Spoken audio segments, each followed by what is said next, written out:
I received a Facebook message from a lady in distress.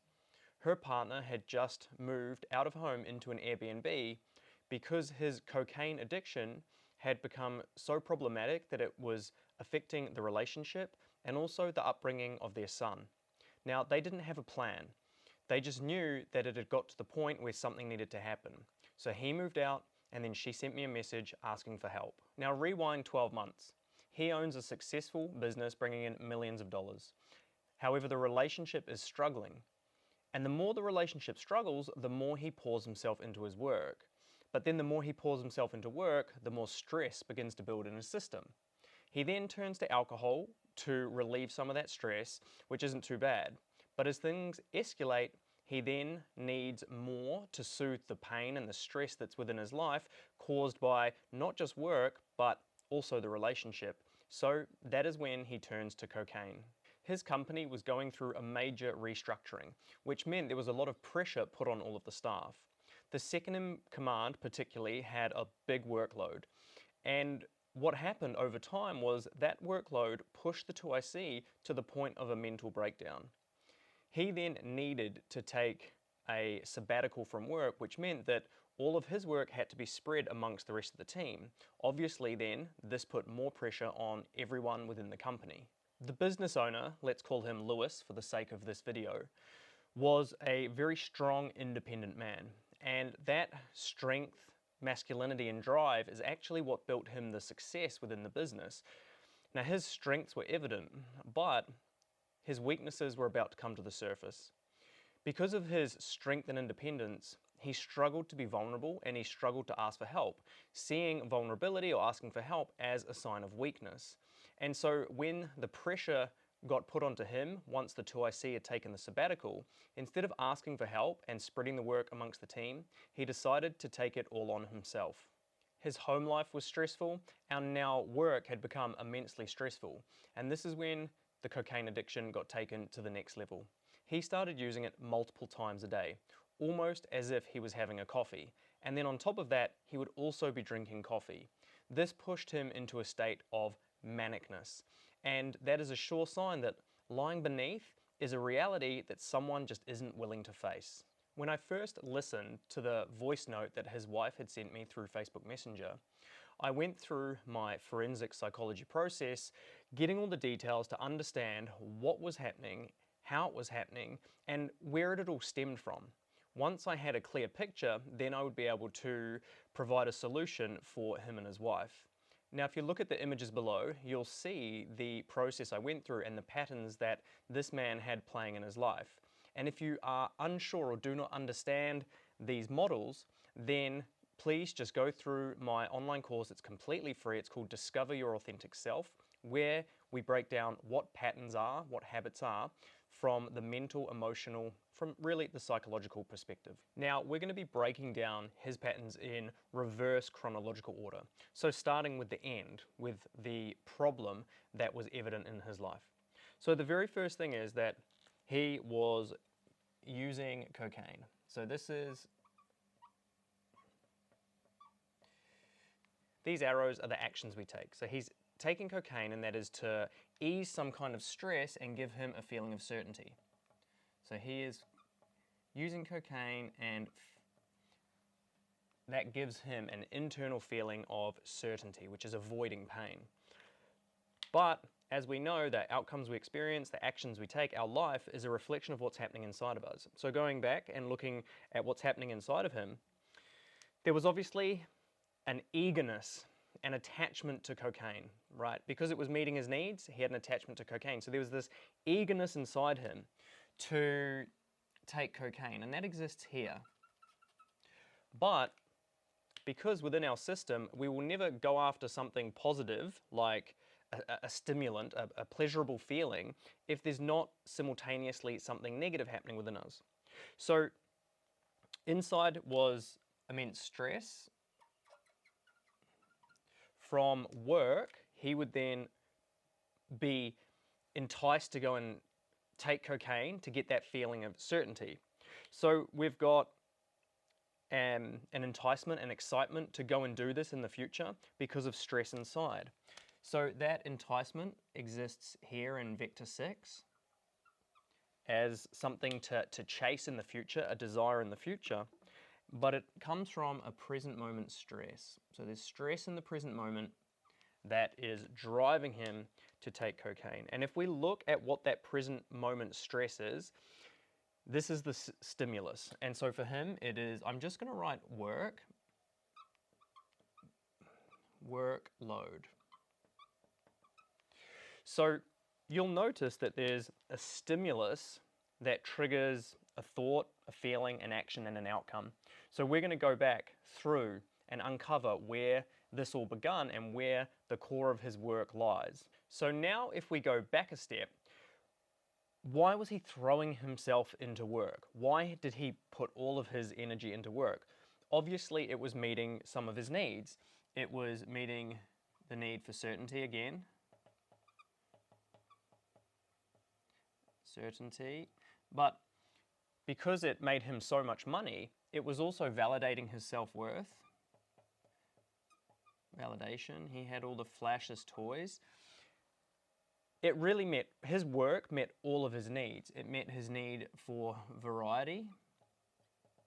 There was always a new challenge whenever he would come to work, and also connection. So he was getting all of his needs were met through work. And so really, not only was he addicted to cocaine, he was addicted to work. But as always, these pleasures we seek, the needs we seek, are always driven by a pain inside.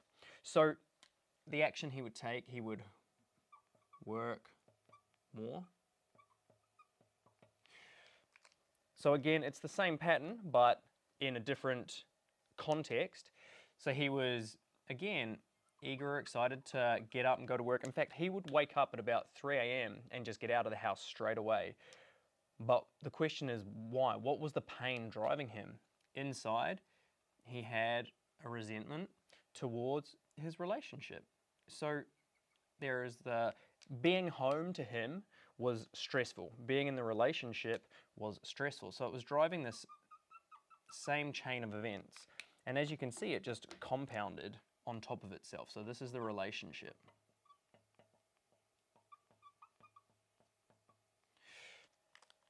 So the relationship drove him to work, and then the stress of work drove him to cocaine. You can see how it's all compounding on top of itself.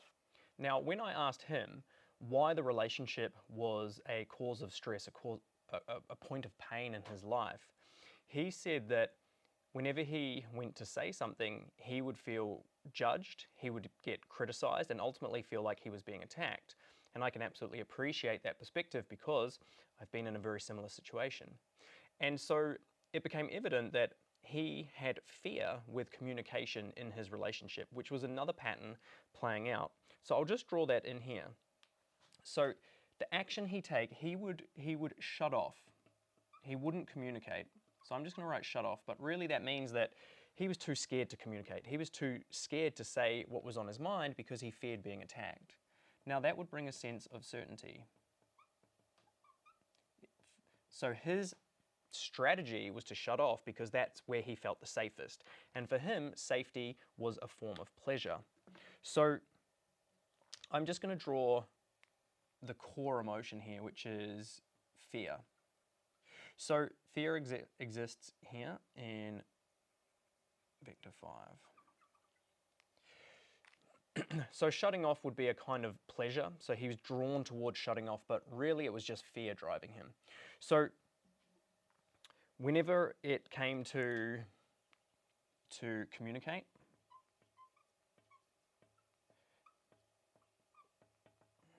so there was an opportunity to communicate and have his needs met to a higher degree in the relationship, to be seen, to be heard, but he would become fearful of the criticism, of the judgment. He would then shut off, and that would give him a sense of certainty.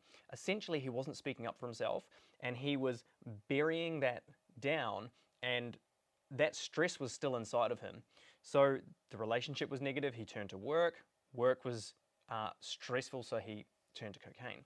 But again, this pattern of behavior wasn't the cause. There was a deeper underlying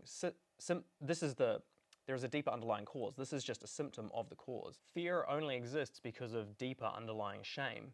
And when it came to this man, he didn't feel good enough or strong enough to communicate because of the fear, the pain he would experience when he was attacked and communicated. Now, someone that was authentic, they wouldn't have that shame and fear, shame and fear operate together. They wouldn't have that dynamic. An authentic person would just voice their opinion because they're not scared of conflict, they're not scared of losing their partner, the fear is not there because they just know who they are and they're being themselves. And so he had this shame lying deep within him, and that very shame is what drove him to become successful. And this is the case for most, really ambitious, overly ambitious people. There's deep feelings of unworthiness and not good enough that drive them to become successful, to attain validation essentially in the outside world. Now, shame is the bottom of the barrel. It is the root cause of the entire pattern, the cocaine addiction, everything playing out. And what you'll actually find with all people and all patterns, shame is the center point for someone not to be authentic. Because what we do is we then put on a mask or a persona, which is a personality, to then counterbalance that shame we feel within. And that's what pushes us out to become successful in the world, or causes us to shrink and contract and kind of be a nobody in the world. And we get these two, either the extrovert pushes out or the introvert closes in. But really lying at the center of all of that is shame. So I'm going to draw this up now. So really the success that he was pushing for, this is in his business, he just wanted to be the best at everything, was really just a big quest for validation. Want to be validated, wanted to feel good enough, to feel worthy. But that's not authenticity. So shame sits down here, and it stems from past negative experiences. So anytime we've had a negative experience in the past where we have essentially either failed, so we've done something bad or done something wrong. So we could have failed, we could have hurt someone else, which would be guilt. Guilt and shame are similar. So when I went through this process with him, he was actually bullied really heavily at school. And he had specific memories of, he knew the exact moment in time where he had put up his defense system and committed to becoming the biggest, the baddest, the most successful man. And he was like that within business, within his personal life. It was all about dominating and winning. But inside, he was really just a big softy, a big scaredy cat.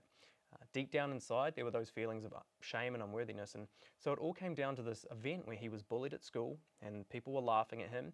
And he said from that day forward, he was going to go and prove a point.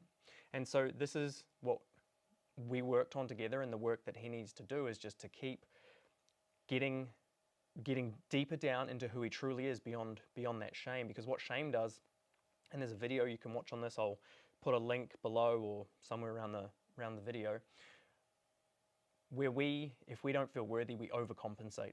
And that is inauthenticity. Both are inauthenticity. When we feel ashamed, we're being inauthentic, we might hide away. But if we overcompensate with pride, which is what he did with his business, gave him a sense of pride, a sense of validation, again, it's a mask. It's not true. It's not authentic. When I asked his wife about this whole thing, this relationship was a pain point because she had her own patterns playing, right? And so I said, you've got to take responsibility for this communication and the relationship as well. And she said no. She's like, I'm not taking responsibility for his cocaine addiction. I said, that's not what I'm asking.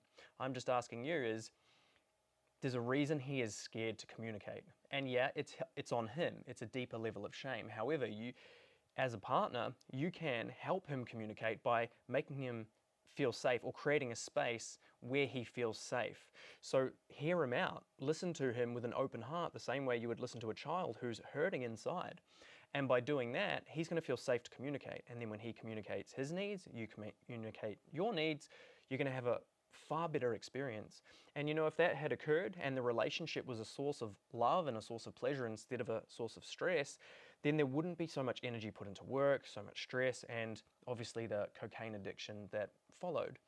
And I'll just reiterate, I wasn't saying at all that it was on her. I'm just saying that as a partner, she she could have, that's a strategy she could have used to help the situation, to help the process, but at the end of the day, it's still up to him to work through his shame. By shining a light on his patterns, he was able to see everything that was playing out within his life, and also his wife was able to see everything that was playing out within her life and their relationship as a whole.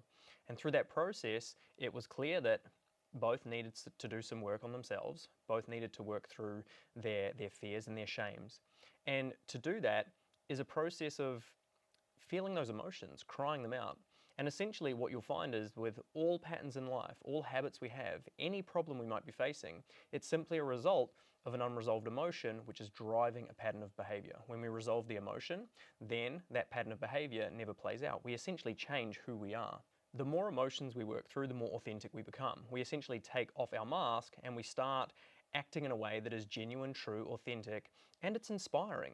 And so it doesn't matter if it's an addiction we're talking about. It doesn't matter what the pattern of behavior is. The more we work through our emotions, the more virtuous we become. Now, this was an example of an addiction, and as you can see, there were layers to that addiction. Well, we have the same in our lives. There are layers of emotion that are driving us to be who we are or who we think we are, but they're not actually truly authentic. True authenticity comes when the emotions are cleared and we're just bringing ourselves to the party. We're bringing ourselves to life, all of us. And so there are no quick fixes to life. If we want to make changes, we have to go within. And the deeper we go within, the bigger the transformation and change that occurs. Now, I trust you've enjoyed this video breaking down what I call forensic psychology, looking at patterns of behavior, emotions, what the triggers are, what thoughts lead to what feelings that lead to certain actions and lead to the outcomes we have in our lives. If you have a pattern of behavior that you would like to understand better, let me know in the comments section and I would love to break it down for you. As always, please like this video. It helps bump it up the algorithm, and subscribe if you enjoy psychology and this kind of content.